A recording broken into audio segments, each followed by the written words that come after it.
जय भीम। एक महत्वपूर्ण विषय को लेके अचानक से मुझे लाइव आना पड़ा और मैंने सूचना पेज से डलवा दी थी कि आपको पता लग जाए कि मैं लाइव।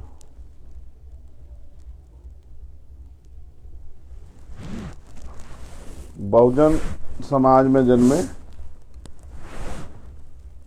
सभी संतों, गुरुओं, महापुरुषों को नमन करते हुए और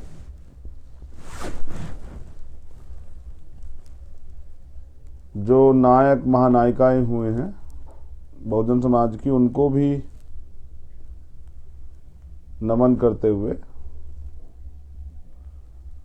आज मैं नायक नायिकाओं महापुरुषों का नाम इसलिए नहीं ले पाऊंगा क्योंकि आज बड़ी तकलीफ में हूं और तकलीफ आपसे बयां करनी पड़ेगी। रात को इतनी देर रात आपसे बात इसलिए करनी पड़ रही है कि कल तक चीज़ें खराब ना हो जाए, इसलिए आपसे बात करनी पड़ रही है। तो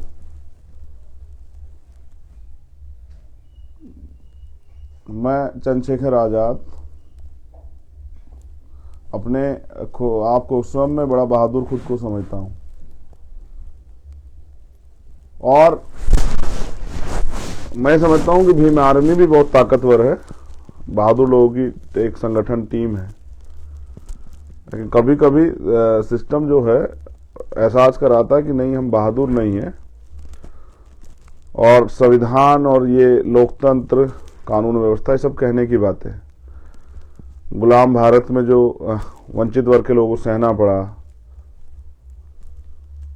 आजाद भारत में भी वो सहना पड़ रहा है जो पिक्चरों में हमने कभी देखा था कि भाई कोई ताकतवर आदमी किसी गरीब की, कहानियों में अगर आप देखा हो, गरीब की बेटी को उठा ले जाता है, परिवार थाने कचहरी के चक्कर लगाता है, न्याय की गुहार लगाता है, कोई कार्रवाई नहीं होती, सब लोग मिलके परिवार को ही दबाने का काम करते हैं। फिर परिवार टूट जाता है, पता लगता है कि बच्चे के जो पीड़िता की माँ थी उसने उसको उसकी डेथ हो जाती है, पिता अपने आप सुसाइड कर लेता है। बहुत सारी ऐसी कहानियां पिक्चरों में आप लोगों ने सुनी होगी, देखी होगी, मैंने भी सुनी, मैंने भी देखी है। लेकिन आज जो बात है, एक लगभग ऐसी कहानी आज मेरे सामने आई, आपसे बतानी पड़ेगी। आपके जरिए जिन लोगों तक संदेश पहुंचाना उन तक भी पहुंच जाएगा। कहानी सुनाता हूं, कहानियों का दौर चल रहा है ना, तो कहानी आपको सुनाता हूं हुआ क्या है। एक पत्र भी है, उसको भी सुनाऊंगा। घटना है 8/12/2021 की, 8 दिसंबर 2021, उन्नाव जिले में।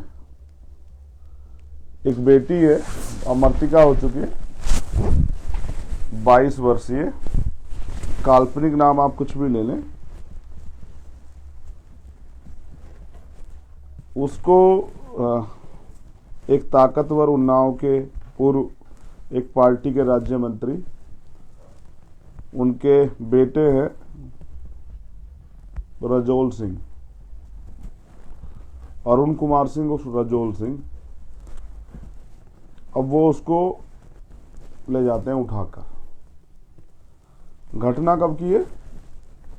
8/12/2021। दूसरी खबर के अनुसार 10 जनवरी को, यानी कि 1 महीना 2 दिन के बाद एफआईआर हुई है रजोल सिंह जी के खिलाफ। रजोल सिंह बड़े मंत्री जी के बेटे हैं, बाहुबली मंत्री जी अब तो शायद नहीं रहे हैं, उनके बेटे हैं, मतलब ताकतवर आदमी है। 1 महीना 2 दिन बाद गुमशुदगी की रिपोर्ट हुई है 10 जनवरी को।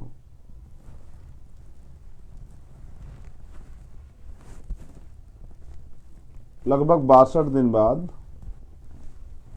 आज उस बेटी का शव मिला है, लगभग 3 बजे।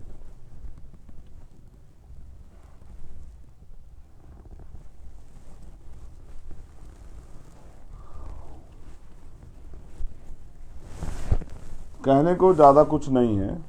हमने हाथरस देखा, उन्नाव देखा, प्रयागराज देखा, आगरा देखा। चुनाव समर चल रहा है, लोगों के लिए चुनाव का समर है, वोटों का नफा नुकसान है। भाई यही हमसे नहीं आता है, चंद्रशेखर आजाद से यही नहीं आता, चुनावी नफा नुकसान। ना वो उसको देखना चाहते, ना उसको दिखाई देता है। बहुजन आंदोलन के सिपाही हैं, बहनों की सम्मान सुरक्षा की गारंटी लेके घूमते हैं। कहानी का कुछ और हिस्सा भी बताऊंगा, बस कहानी को डिटेल में थोड़ा बताता हूँ। 8 दिसंबर को बच्ची को अगवा किया गया। माना हाथ पैर जो है मारती रही, चप्पल घिस गई उसकी, जा जाके थाने में मुकदमा दर्ज हो जाए, कोई जानकारी मिल जाए, नहीं मिली। 10 जनवरी को मुकदमा दर्ज हुआ। क्यों दर्ज हुआ? क्योंकि पीड़िता की मां उत्तर प्रदेश के एक पूर्व मुख्यमंत्री के घर गई मिलने के लिए, और उसने प्रयास किया कि वो बेटी मिल जाए। नेताजी के गनर्स वगैरह ने नहीं मिलने दिया गया, बकौल पीड़िता के जो मां है उनके, उन्होंने बताया। तो उन्होंने लखनऊ में आत्महत्या करने का प्रयास किया। अखबार की खबर कहती है, पीड़िता की मां ने कहा है, आत्महत्या की कोशिश ना करती दब जाता मामला।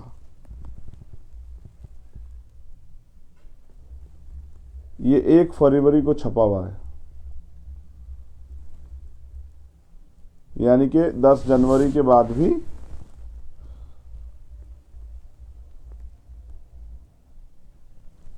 दस जनवरी को रिपोर्ट तो दर्ज हुई, लेकिन उसके बाद कोई कार्रवाई नहीं हुई है।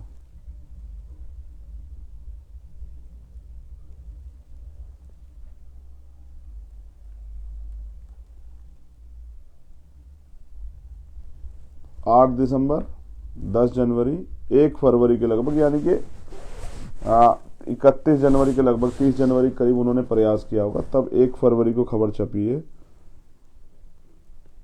अब एक उनकी माताजी का एक पत्र है जो मेरे पास है यहाँ इस फोन में, ये आप सब लोगों को सुनना चाहिए। उन्होंने क्या लिखा है, ये बड़ी इंटरेस्टिंग कहानी है, आपको खूब आनंद आएगा, क्योंकि आप आनंदित तो हैं ही, और आनंद आपको पेश करते हैं, स्पेशली शोषित वर्ग के लोगों के लिए। दलित होना सबसे बड़ी सजा है इस देश में। मेरी पुत्री उम्र 22 वर्ष लगभग को दिनांक 8/12/2021 को उन्नाव जिले के एक बाहुबली एवं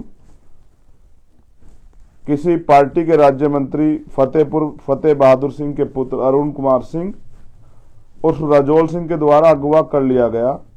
मैं रोज नाक रगड़कर अरुण से अपनी पुत्री वापस मांगती हूं, तो रोज यही कहते हैं कि तेरी पुत्री से अभी मेरा मन नहीं भरा है, कुछ दिन में मन भर जाएगा, वापस कर दूंगा।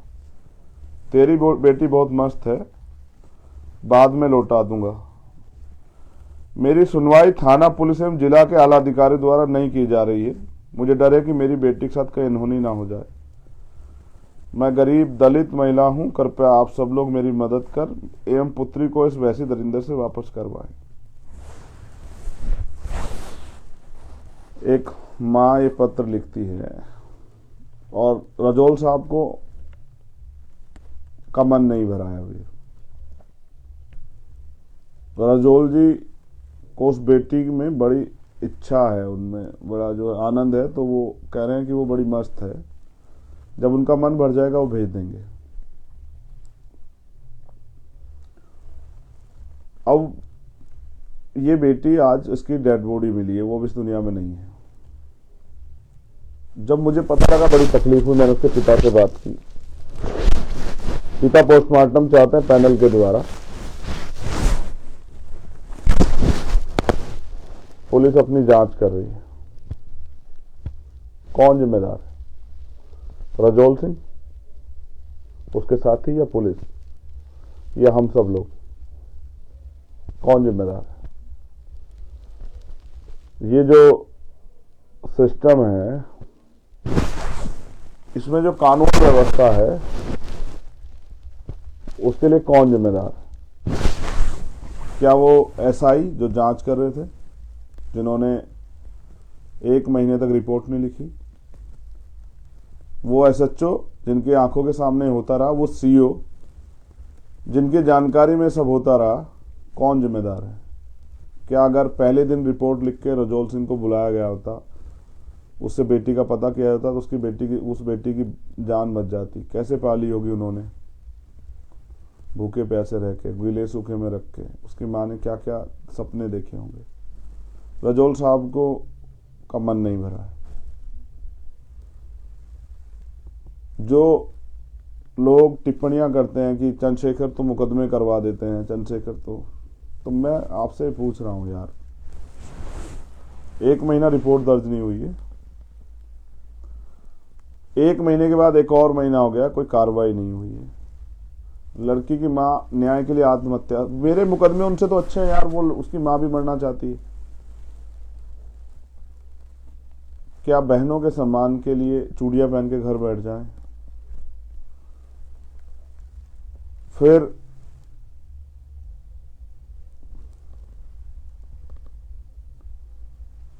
आज उस बच्चे की लाश मिली है, मैं क्या करूं? राजनीतिक रूप से अपना काम करता रहूं या उनकी मदद करूं? फैसला आप कीजिए।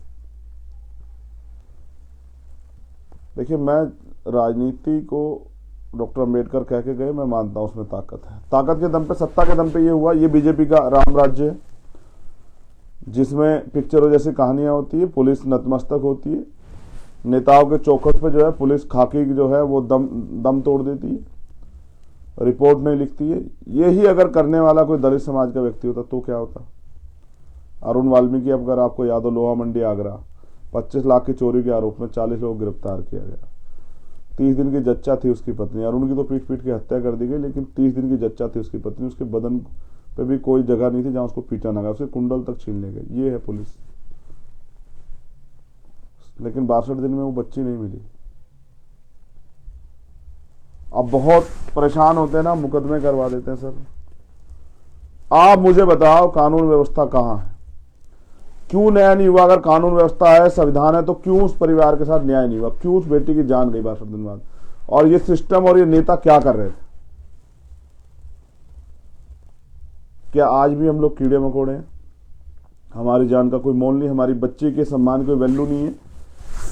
क्या आज भी हम अपने न्याय के लिए हमें आंदोलन करने पड़ेंगे, उसके एवज में हमारे खिलाफ मुकदमे होंगे?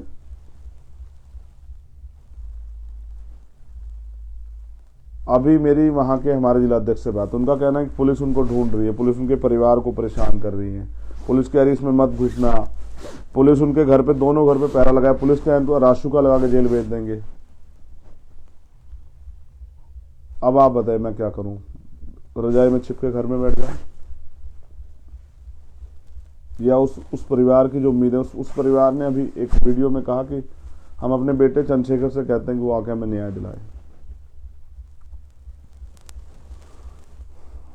पुलिस और प्रशासन के लोग कहते हैं कि आप मत आइए वरना तो माहौल खराब हो जाएगा।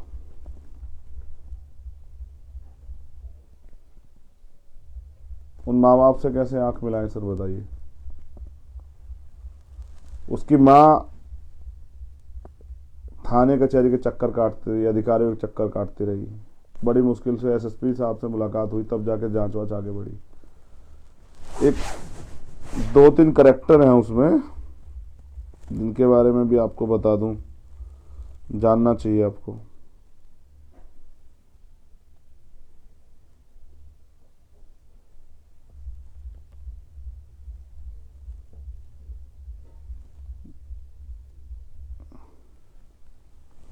वो उस घटना की जांच करने वाले दरोगा जी, जिनके पास बेटी की मां जाके तहरीर देती रही, प्रेम नारायण दीक्षित जी।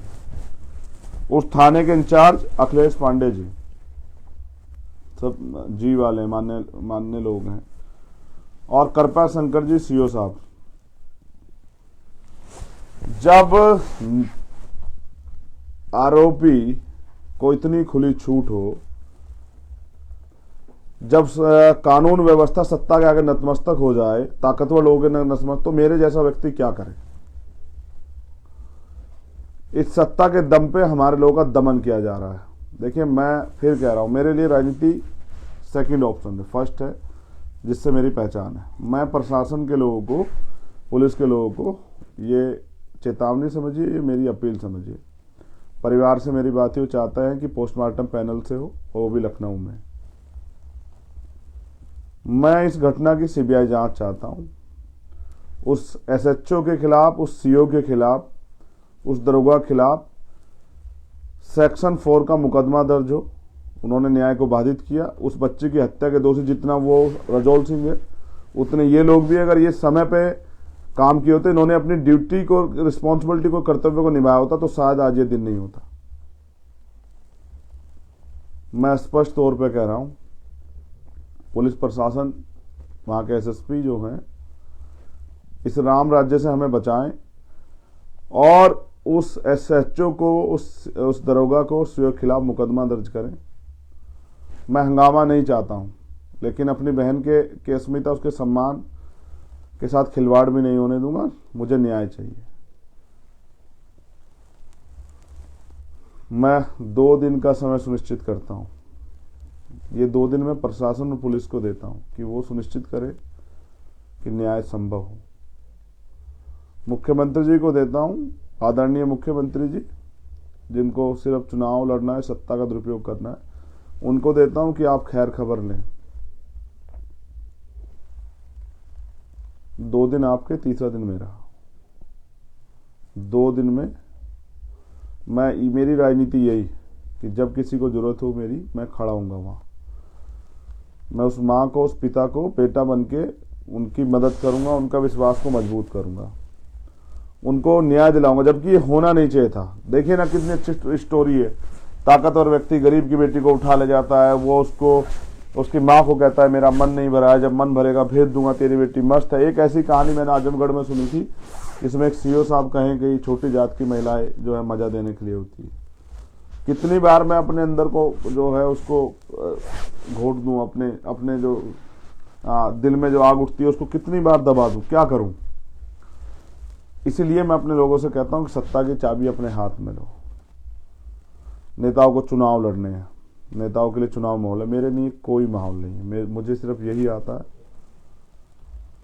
2 दिन कप्तान साहब, डीएम साहब, मैं आपको देता हूं, तीसरा दिन मैं आपको नहीं दूंगा।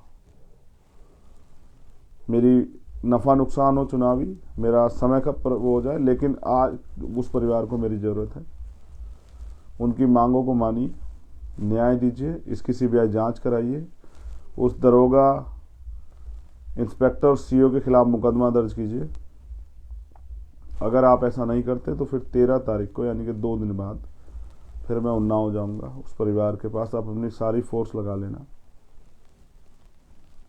मैं उस माँ के आंसू पूछने, उस पिता के आंसू पूछने, उस बहन को न्याय दिलाने के लिए जाऊंगा।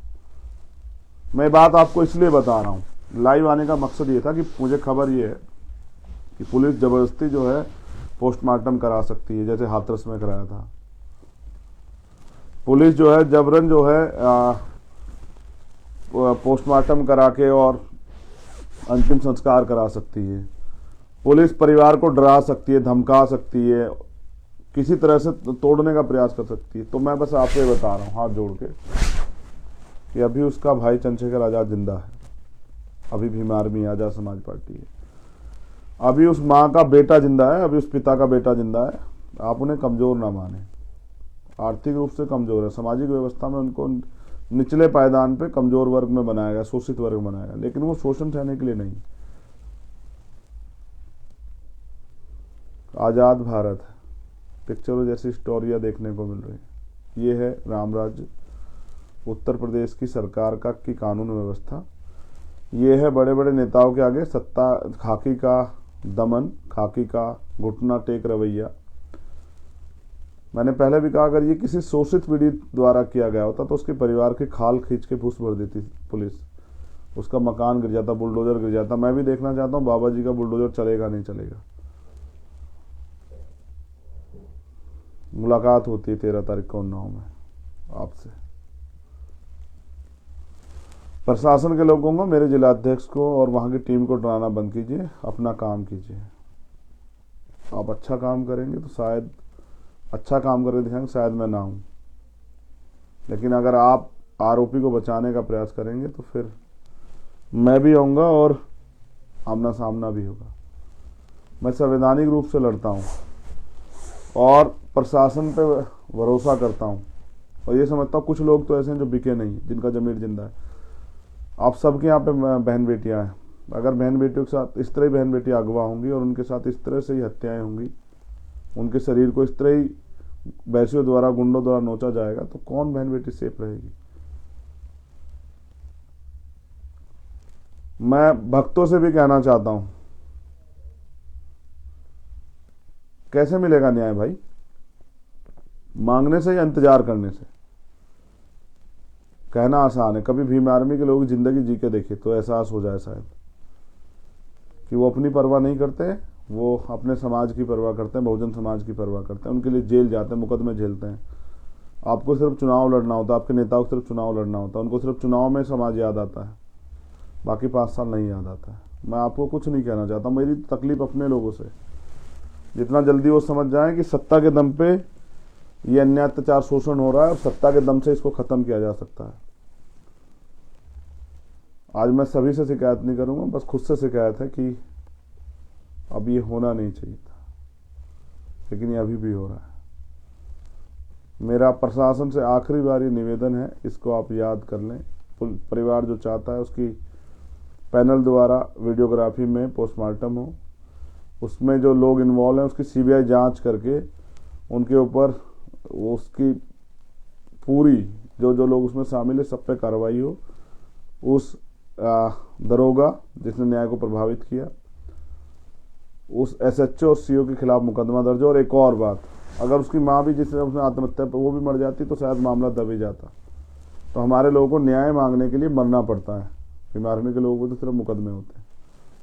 ये हालात है उत्तर प्रदेश के राम राज्य की और कानून व्यवस्था की। जय भीम, जय भारत। मैंने ये आप सबको इसको बताया कि पूरे देश में, पूरी दुनिया में पता लगे कि आज भी जहां बात करते हैं 4 बार मुख्यमंत्री, 5 बार मुख्यमंत्री, आज भी ये हालात हैं।